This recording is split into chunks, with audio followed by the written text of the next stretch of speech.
ఖచ్చితంగా Z+ category వచ్చేలాగా మా వంతుగా మేము ప్రయత్నం చేస్తాం. మళ్ళీ వస్తాం సార్ మీ దగ్గరికి. మనతోటి పి గన్నవరం నియోజకవర్గ ఎమ్మెల్యే గిడ్డి సత్యనారాయణ గారు ఉన్నారు. గిడ్డి సత్యనారాయణ గారు, గుడ్ మార్నింగ్ అండి. Very good morning sir. మొత్తానికి బ్రహ్మనాయుడు గారు, మీకు మా తోటి సోదరులైనటువంటి శ్రీనివాస్ గారికి, పెద్దలు బొలిశెట్టి శ్రీనివాస్ గారికి, అదేవిధంగా విజయ్ గారికి నమస్కారం. సో గిడ్డి సత్యనారాయణ గారు, జనసేన పార్టీ 100% స్ట్రైక్ రేటింగ్ తోటి జోష్ మీద ముందుకు వెళ్తా ఉంది. మీ అధినేత ఉప ముఖ్యమంత్రి అయ్యారు. సో పరిపాలనలో మీరు భాగస్వాములు అయ్యారు. జనవాణి కార్యక్రమాల ద్వారా జనాల సమస్యలను తెలుసుకుంటా ఉన్నారు. అయితే ఇలాంటి తరుణంలో కేంద్ర ఇంటెలిజెన్సీ వర్గాల నుంచి ఒక హెచ్చరిక రావటం, మీరు మీ భద్రత చాలా ఇంపార్టెంట్, మీరు చాలా జాగ్రత్తగా ఉండండి, చాలా కేర్ఫుల్గా ఉండండి అనేటువంటి ఒక మెసేజ్ జనసేన అధినేతకి రావటం వెనకున్న ఆంతర్యాలు ఏమయ్యి ఉండొచ్చు?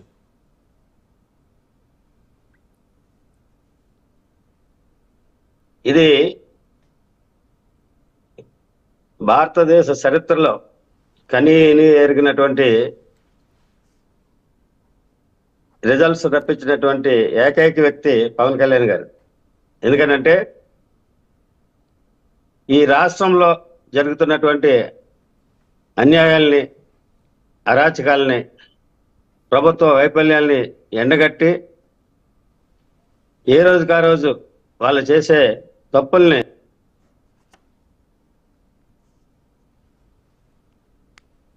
రైట్. మీ వాయిస్ మీట్లో పడింది గిడ్డి గారు, గిడ్డి సత్యనారాయణ గారు, మీ వాయిస్ మీట్లో పడింది, ఒకసారి అన్మ్యూట్ చేయాలి. సత్యనారాయణ గారు మీ వాయిస్ వినిపించడం లేదు, మీ వాయిస్ మీట్లో పడింది.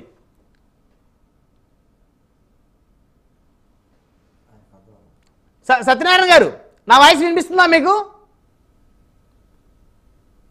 సత్యనారాయణ గారు, నా వాయిస్ వినిపిస్తుందా మీకు? ఇంటెలిజెన్స్ వర్గాలు తెలియజేసిన విధంగా అప్రమత్తంగా ఉండవలసినటువంటి ఆవశ్యకత ఉంది. భారతదేశానికి ఒక దిక్సూచిలాగా పనిచేసినటువంటి వ్యక్తి. ఎందుకంటే కేంద్రంలో కానీ రాష్ట్రంలో కానీ ఈరోజు ఈ రెండు ప్రభుత్వాలు ఏర్పడి అంటే దానికి చాలా ముఖ్యమైనటువంటి వ్యక్తిగా భావించాలని నేను ఆశిస్తున్నాను. ఇందులో ప్రత్యేకంగా చెప్పాలంటే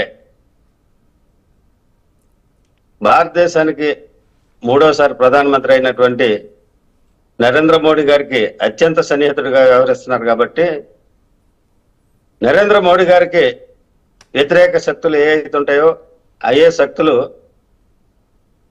పవన్ కళ్యాణ్ గారి మీద కూడా ప్రయోగించే ఆవశ్యకత ఉన్నది. అంచేతనే కేంద్ర ఇంటెలిజెన్స్ తప్పనిసరిగా వాళ్ళు గమనించినటువంటి విషయాన్ని చెప్పడం జరిగింది. అయితే మా నాయకుడికి ఏ విధమైనటువంటి ప్రమాదం జరగనివ్వం. జన సైనికులు అంటే అంటే సైనికులని ఎవరిని అంటారు? ఈ దేశాన్ని కాపాడేటువంటి వ్యక్తుల్ని సైనికులు అంటాం. రక్షణ తమ సొంత ప్రాణాలు సైతం కూడా అడ్డం పెట్టి చేసే వాళ్ళనే సైనికులు అంటాం. అటువంటి జన సైనికులు మా నాయకుని కాపాడుకోవటంలో ఎట్టి పరిస్థితుల్లో వెనకం చేయరు. అయితే మా నాయకుల్లో ఉన్నటువంటి లక్షణాలు ఏ వ్యక్తిలోనూ ఉండవు. దానికి చిన్న ఉదాహరణ చెప్తా మీకు. ఎలక్షన్స్ అయిన తర్వాత,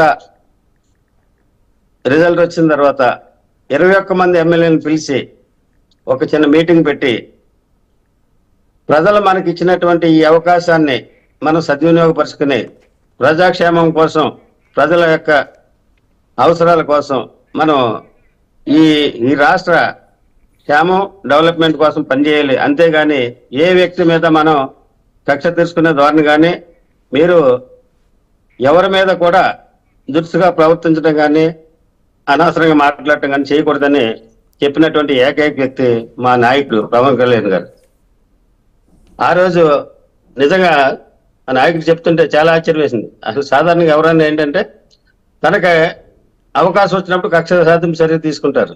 కానీ అటువంటిది ఏం కూడా చేయొద్దు, మీరు చాలా జాగ్రత్తగా ఉండాలి, ప్రజలు మనకి ఇచ్చినటువంటి అవకాశాన్ని మనం సద్వినియోగపరుచుకోవాలని చెప్పినటువంటి ఏకైక వ్యక్తి. నిజంగా చెప్పాలంటే అటువంటి భావాలు గల వ్యక్తి చాలా అరుదు.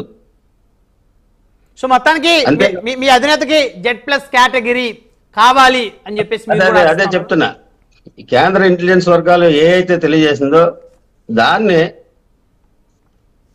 సెంట్రల్ గవర్నమెంట్ కూడా పరిగణలోకి తీసుకుని ఈ వ్యక్తికి ఉండవలసినటువంటి సెక్యూరిటీ ఏ విధంగా ఉండాలనేది వాళ్ళు ఆలోచించి Z+ కేటగిరీ సెక్యూరిటీ తప్పనిసరిగా ఏర్పాటు చేయాలి. అది కూడా త్వరలోనే చేయాలనేది మా ఆకాంక్ష. ఎందుకంటే ఒకసారి ఇటువంటి విషయం తెలిసిన తర్వాత ఎట్టి పరిస్థితుల్లో డిలే చేయకూడదు.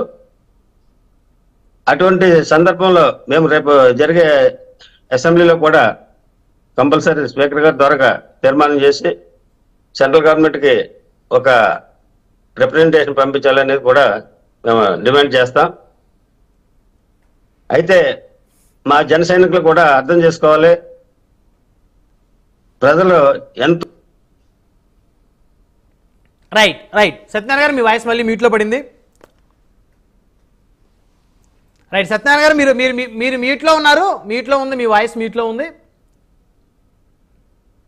రైట్ మళ్ళీ వస్తాను గిడి సత్యనారాయణ